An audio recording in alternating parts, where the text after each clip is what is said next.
ये तुम्हारी पहली और आखिरी गलती समझकर तुम्हें माफ कर रही हूँ, वरना अगली बार। नहीं नहीं जानकी है, अगली बार ऐसा कुछ होगा ही नहीं ना। हाँ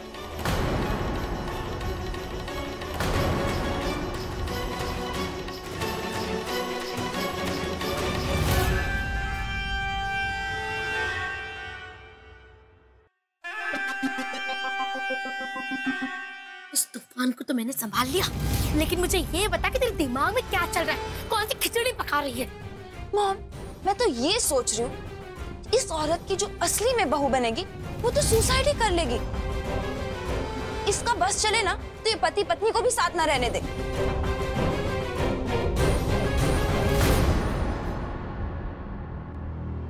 please Vinay, don't do this.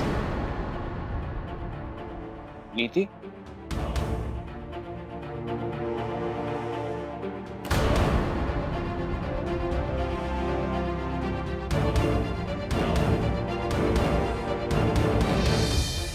Niti,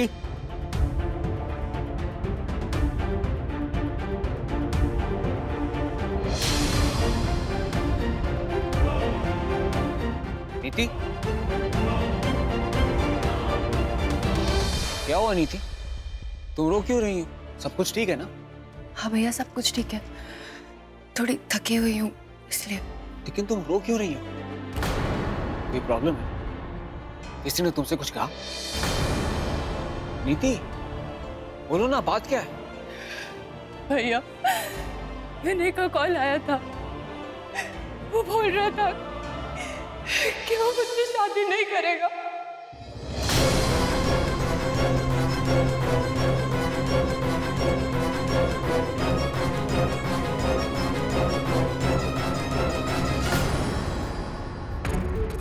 नीति, रिलैक्स, मैं हूं ना, कुछ नहीं होगा। भैया, वो मुझसे बात भी नहीं करना चाहता। अगर माँ को ये पता चल गया तो? तुम फिक्र मत करो, मैं सब सॉर्ट आउट कर लूंगा, टेंशन मत ले। और हो सके तो अभी इस बात को माँ को मत बताना, वो ऑलरेडी बहुत परेशान है।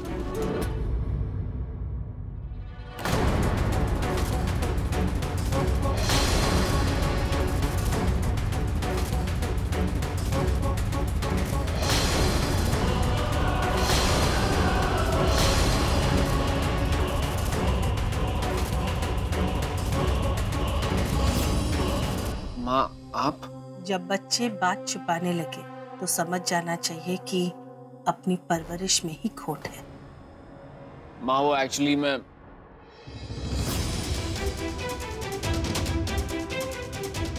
मुझसे बातें छुपाना, पीठ पीछे बातें करना, अपने फैसले खुद लेने के लायक हो गए मेरे बच्चे।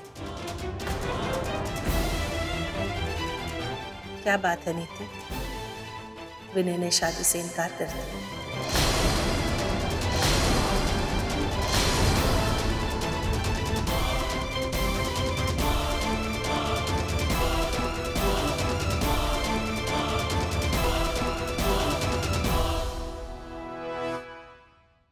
मैंने कहा था ना नीति, जिंदगी में हम जो भी गलतियां करते हैं उसकी सजा हमें समय समय पर चुकानी ही पड़ती है बेटा।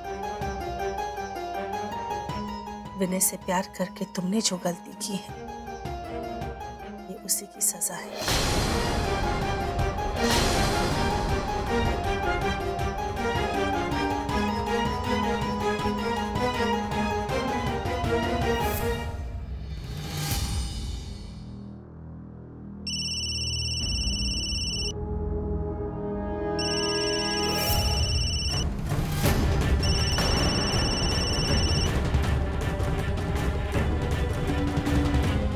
बस जीजू, अब और नहीं। बहुत कुछ सहा है आपने। आपकी आत्मा को बहुत तकलीफ नहीं दे सकता मैं। मैंने फैसला कर लिया कि मैं उस घर के किसी भी इंसान से कोई रिश्ता नहीं रखूंगा।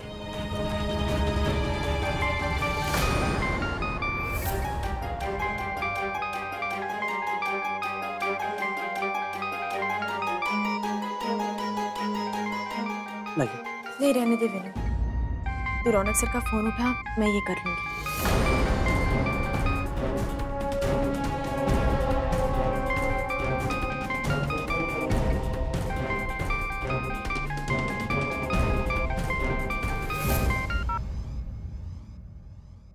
हाँ रौनक सर। काजल, विनय को फोन दो। मैं कब से उसे फोन ट्राई कर रहा हूँ लेकिन वो मेरा फोन ही नहीं उठा रहा। मुझे उससे बात करनी है। और उसकी हिम्मत कैसे हुई ऐसे नीति को फोन करके ये सब कहने की? सर शांत हो जाइए, मैं विनय से बात करती हूँ। विनय से मैं बात करूंगा। और ये मत भूलो काजल, मैंने तुमसे शादी सिर्फ साक्षी की जान बचाने के लिए की है, वरना वो सारे इल्जाम मुझे याद है जो तुमने मां पर लगाए थे। अब चुपचाप फोन दो विनय को और मेरा टाइम वेस्ट मत करो। जी सर, एक सेकेंड।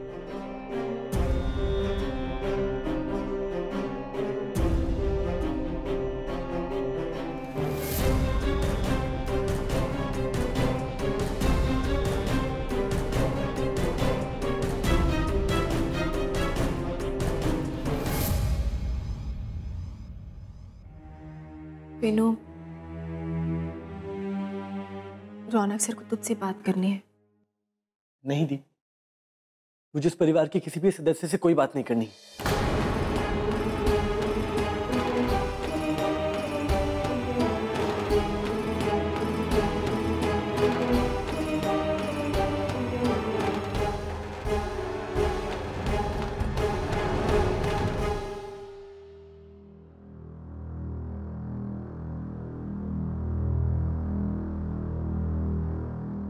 विनय क्यों कर रहा है तू ये सब? एक बार रौनक सर से बात कर ले। ये मुझे किसी से बात नहीं करनी है। मेरे लिए ना सही, अपने जीजू के लिए।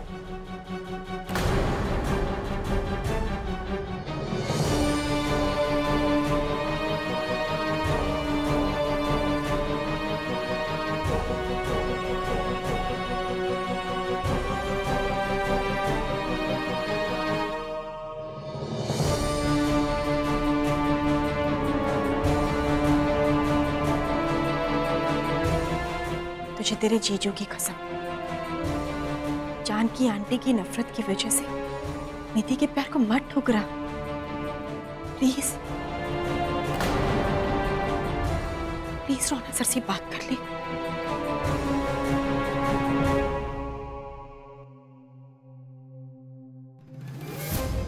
हेलो विनय, क्या हुआ? ऐसा क्या हो गया कि तुमने ये फैसला ले लिया? देखो विनय, गुस्से में आके जल्दबाजी करने का कोई मतलब नहीं है। हम लोग आराम से बैठकर बात भी कर सकते हैं। मैं जानता हूं कि इस वक्त नीति की तरह तुम भी परेशान होगी।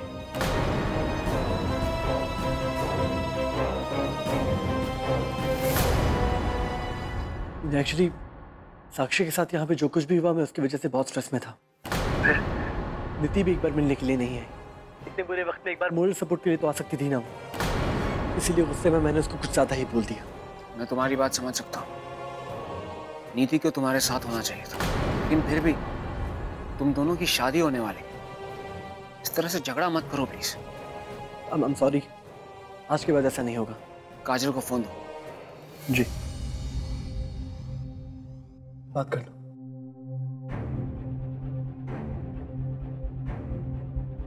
जी सर। काजल, साक्षी से कहना कि मैं शाम को उसे मिलने आऊंगा। तब तक उसे टाइम पे दवाई देना, उसका ख्याल रखना, और कुछ प्रॉब्लम हो तो मुझे फोन करना। जी।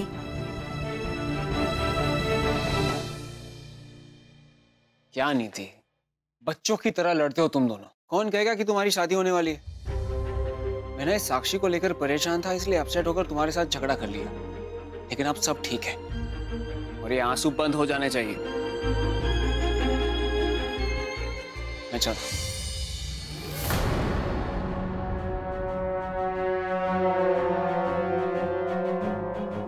ये आंसू मत पोंछो नीति, इसकी आदत डाल दे बेटा, क्योंकि अब तो तुझे जिंदगी भर रोना है। नहीं माँ, ऐसा नहीं है।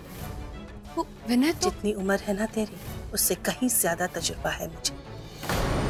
इसीलिए कह रही हूँ, जो आदमी थोड़ी सी परेशानी के लिए बिना सोचे समझे रिश्ता तोड़ सकता है, तो ऐसे इंसान पे तू भरोसा कैसे कर सकती है बेटा? जो अपनी बात पर नहीं टिक सकता, वो किसी के साथ जिंदगी कैसे निभाएगा? खैर, तुम दोनों को तो मैं चाहकर भी अलग नहीं कर सकती। भगवान ने मेरे दोनों बच्चों की किस्मत में इतनी परीक्षाएं क्यों लिखी?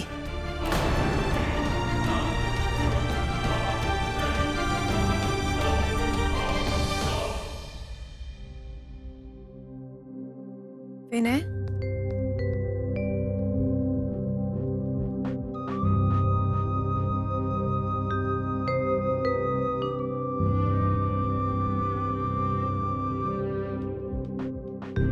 विनू,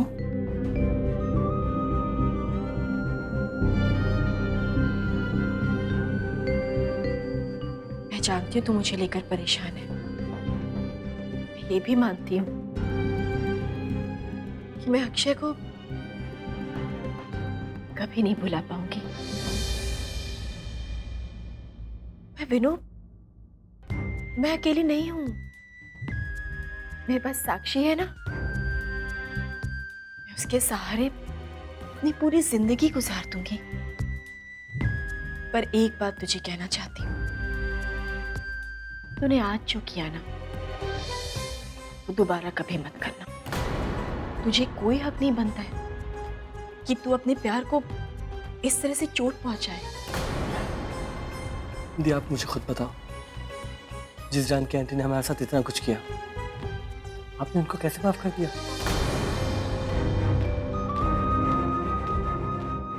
विनू, शायद मैं उन्हें उनके झूठ के लिए, उनके धोखे के लिए जिंदगी में कभी माफ ना करूं। और मैं ये भी नहीं भूल सकती कि जानकी आंटी की वजह से मुझे तेरे जीजू जैसा पति मिला। हमारे रिश्ते की नींव झूठी हो सकती है, और वो रिश्ता सच्चा था। और फिर आज रौनक सर ने जो हमारी साक्षी के लिए किया, उसके बाद मैं जानकी आंटी को हर गलत काम के लिए माफ कर चुकी हूँ। और अगर उन्हें सजा भी मिलती है ना, तो उस सजा का दर्द भी रौनक सर अपने ऊपर ले लेंगे, और मैं उन्हें तकलीफ में नहीं देख सकती जिन्होंने हमारी तकलीफ को दूर किया है।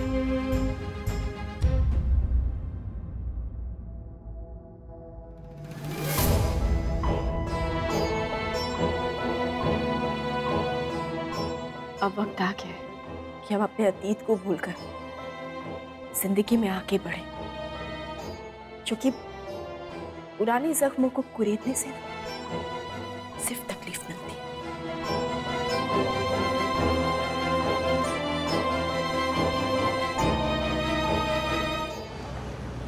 मम्मा, आप कहती है ना शाम तब होती है जब छोटी वाली सुई 5 पे आती है। छोटी वाली 5 पे आ गई। अब बताओ पापा कहाँ है? बेटा, पापा आ जाएंगे, पहले आप दवाई खा लो जल्दी से। ये लो। नहीं, आपसे बोलती रहती हूँ वो आएंगे आएंगे। पापा आएंगे और बहुत सारी गिफ्ट्स लेकर आएंगे।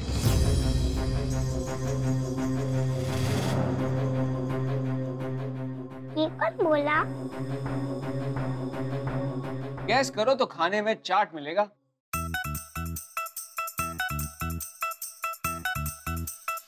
हेलो पापा।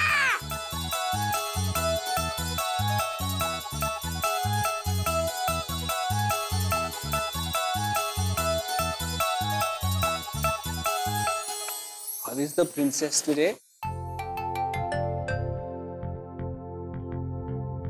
पापा कहाँ थे आप? वहाँ जहाँ मिलती है ढेर सारी चाट। आप मेरे लिए चाट लाए हो? हाँ, पर चाट वालों ने लगा दी है मेरी वाट। कोई बात नहीं, मैं आइसक्रीम और गोले से काम चला दूंगी। नो साक्षी, नो आइसक्रीम, नो गोला। आपको सर्दी लग जाती है ना? पर पापा ने तो कहा चाट ने लगा दी उनकी वाट। अच्छा, अब तुम पहले दवाई ले लो, उसके बाद हम चाट खाएंगे। ओके पापा।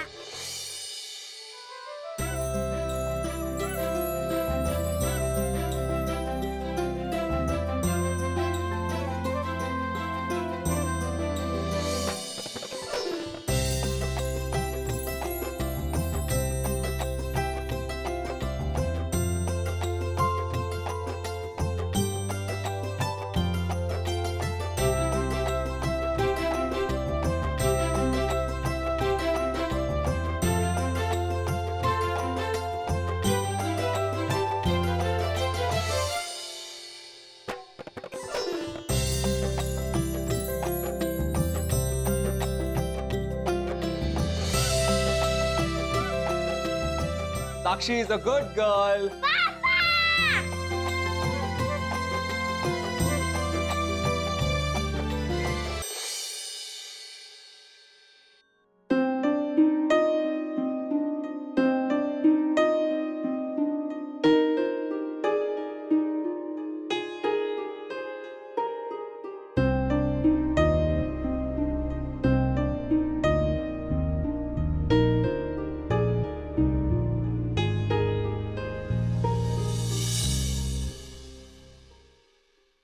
कॉफी?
अगर उस जानकी ने देख लिया ना तो हम दोनों की बैंड बच जाएगी। Mom please relax. Janaki aunty garden में उड़ के थोड़ी ना आएंगी। तो जानती नहीं उस जानकी को, वो कुछ भी कर सकती है। अरे मॉम, इन पेपर से पीछा छुड़ाने का इससे अच्छा मौका नहीं मिल सकता। एक बार ये पेपर हमारे हाथ लग गया फिर जानकी आंटी हमें कभी नहीं डरा सकती है, और फिर ये चाबी हमेशा के लिए हमारी हो जाएगी। ठीक है जल्दी कर, वरना कहीं यही मुझे हार्ट अटैक ना हो जाए।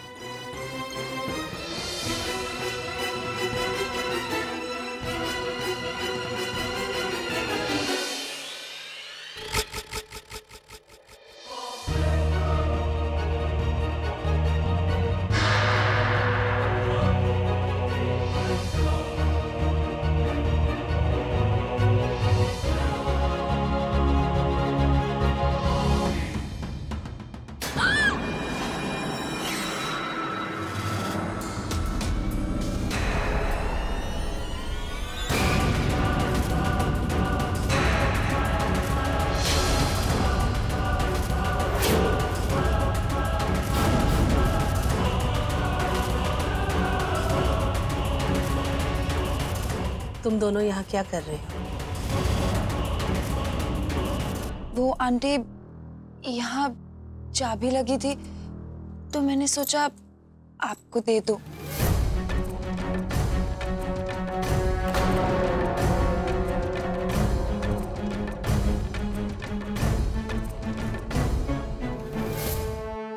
बहुत भारी है ना?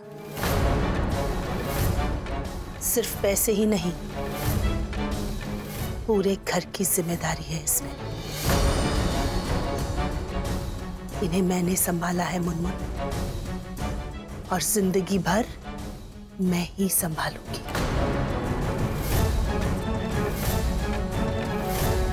इन चाबियों को पाने के बारे में सपने में भी मत सोचना। ये चाबियां हमेशा मेरी तिजोरी में लगी रहती है, लेकिन आज तक एक पैसे की भी चोरी नहीं हुई है, क्योंकि इस घर का हर सदस्य जानता है इन चाबियों को संभालने की औकात किसी में नहीं है। आज का दूसरा सबक बेटा, आज के बाद बिना मुझे पूछे मेरी किसी भी चीज को छूने की कोशिश मत करना।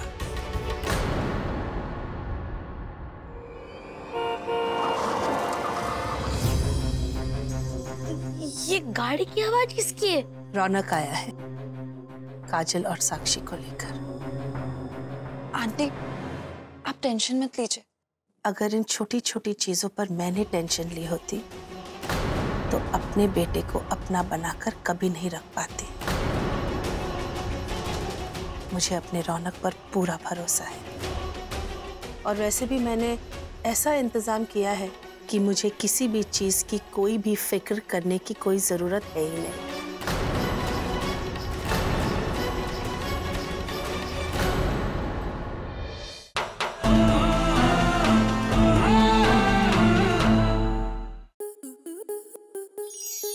आपके मनोरंजन पर अब नहीं लगेगा कोई ब्रेक। स्टार प्लस के बेहतरीन शोज देखने के लिए लाइक, शेयर और सब्सक्राइब करें स्टार प्लस यूट्यूब पेज को।